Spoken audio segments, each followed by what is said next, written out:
Hi guys, a very warm welcome. And in this video, we are going to understand about how we can use the various VPC components like NAT gateway, how we can use the VPC pairing.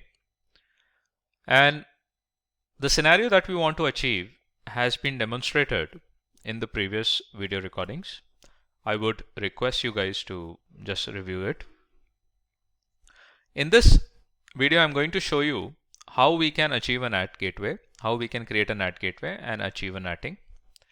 And with the help of a NAT gateway and the NATing, we would be able to get the internet access on our database instance in the private subnet.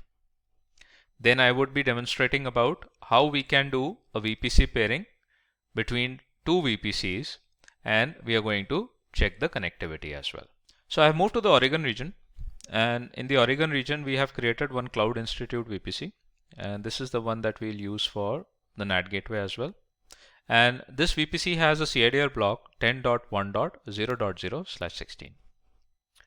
With this VPC, we created two subnets also. Let's verify it. And we have one public subnet as well as the private subnet.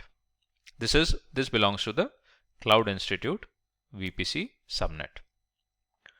And in the route table, we have the Cloud Institute main route table, which is named as the main RT. We have the internet gateway attached to the Cloud Institute VPC, and the name of the internet gateway is Cloud IGW. So let's look into it. So what we need to do is we need to understand the concept of a NAT gateway. And first of all, I'm going to create a NAT gateway inside the public subnet of a Cloud Institute VPC. So I'll just go to the NAT gateways here. And remember that the NAT gateway is always created in a subnet which has the internet connectivity. So click on Create a NAT gateway. Provide the name to the NAT gateway. Let's say I provide something like Cloud NAT and select a subnet. And I'm going to select the subnet which is public subnet belonging to Cloud Institute VPC. The connectivity type is going to be the public. Elastic IP allocation, yes, we need to associate the elastic IP to the NAT gateway if we are looking for the internet connectivity. So click on allocate elastic IP and then create a NAT gateway. Now we have a NAT gateway created. And if we move to the dashboard of a NAT gateway, you can see the status is pending. It takes time to get the NAT gateway created. Meanwhile, we'll move to the route tables and create a custom route table and do the routing, where we are going to add the routing rules in the custom route table pointed to the NAT gateway. So I'll move to the route tables. Here you can see. Select the main RT, which belongs to the Cloud Institute VPC. And if you look into the subnet association of this route table, you can see that the public subnet is associated with the main route table. But guys, we do not have to work on this main route table. What we need to do is we need to create our own route table, the custom route table specifically for the NAT gateway. So I'm going to click on Create a route table, and I'll provide a name to this route table as Custom RT for Cloud Institute VPC. This is a very big name, but you can specify, or I can try to make it shorter also. Let's say I put something like Cloud VPC.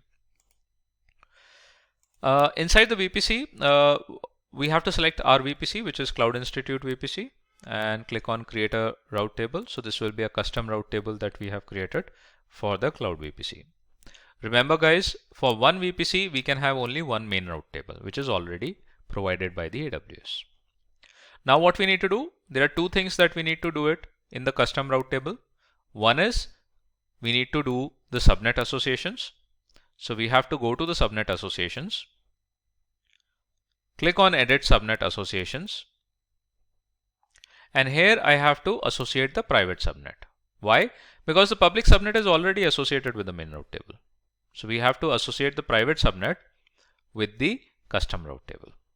Click on Save Associations, and then whatever routing rule that I'm going to add in this custom route, That will be followed by the private subnet. Now I'm going to add a routing rule, which will be a default IP address, IP version 4 address for the internet access and pointing it to the NAT gateway. So I'll just click on edit routes, add a route. The rule is going to be the default IP for the IP version 4 specifically. And this time, instead of internet gateway, I'll point it to the NAT gateway. So I'll just click on NAT gateway, select Cloud NAT that we have created and save the changes. That's it. The entire NATing has been done and this is the time to test the functionality. Guys, one thing that you need to remember is that the NAT gateway is a chargeable service. Because it's a managed service by the AWS, they are going to manage everything with respect to the bandwidth, high availability, and the redundancy. So make sure that once you are done with the practice, remove the NAT gateway from your AWS account. Now what we need two instances. One instance in the public subnet, the other one in the private subnet. From the public subnet instance, I'm going to jump into the private subnet instance and then we are going to browse the internet. So I'll just quickly create two instances in the Oregon region, primarily into the Cloud Institute VPC, one in the public subnet and the other one in the private subnet. So guys, you can see that I have created two instances. One is the web instance and the other one is the DB instance. Web instance has been created in the public subnet. You can see the private IP coming from the public subnet of Cloud Institute VPC. And the database instance is created in the private subnet of the Cloud Institute VPC. The public IP has been disabled for the database instance.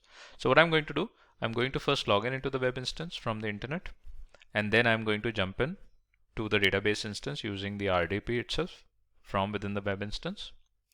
And once I jump into the database instance, I'll browse for the internet access, the internet connection. I'll browse for the internet and let's see if we are able to view or open any website from there. So we have a web instance, it has a public IP, copy the public IP, open up the RDP client.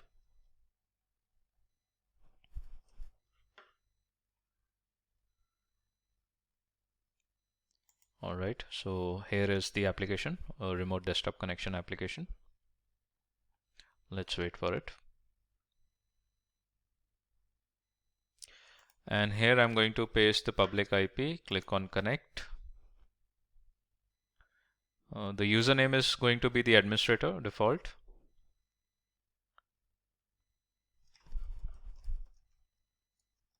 And the password we need to get it. So we'll just click on connect.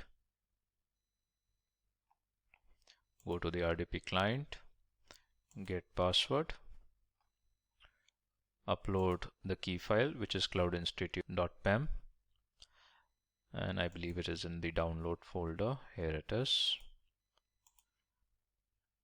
Decrypt the password and copy the password to the clipboard. I believe you guys know this concept as we have discussed this in the EC2 instance creation. And once I open up and log in into the web instance, from there itself I'll jump into the database instance. So let's wait for it. So now I am in the web instance. At the top right side you can see the instance details, and from here I'm again going to open up the RDP session. So I'll just look for the RDP client in this machine. Let's wait for it. So RDP can be searched as MSTSC also. So I'll just type MSTSC, remote desktop connection. And here I'm going to paste the private IP of the database instance. So let's find out the private IP of the database instance, which is going to be 10.1.2.180. Paste it here, click on connect.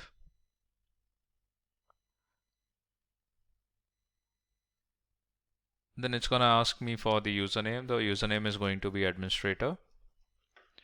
and the password we need to generate it from the console. So select the instance, click on connect. The password generation is the same step that we need to follow. Click on get password, upload the private key file. So we have kept the same key for both the instances, which is cloudinstitute.pem. Decrypt the password, copy the password to the clipboard, and paste it in the RDP client.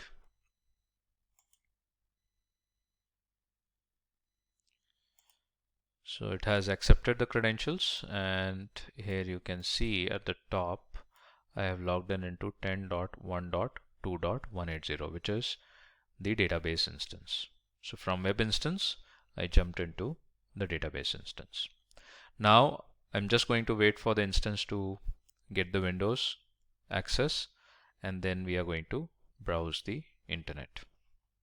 So I've logged into the database instance. At the top right side we have the details, and here you can see it has the internet access, and this internet access is we are getting it from the NAT gateway, which is acting as a proxy server. So if you try to open up any site from the Internet Explorer or whatever the browser that you install on the system, you will be able to open any website from this instance. So that was the working of the NAT gateway, guys. This way we are able to get the internet access from the internet access on the database instance, plus we are not risking the security of our database instance because we are getting it from the NAT gateway only. Thanks for watching this video.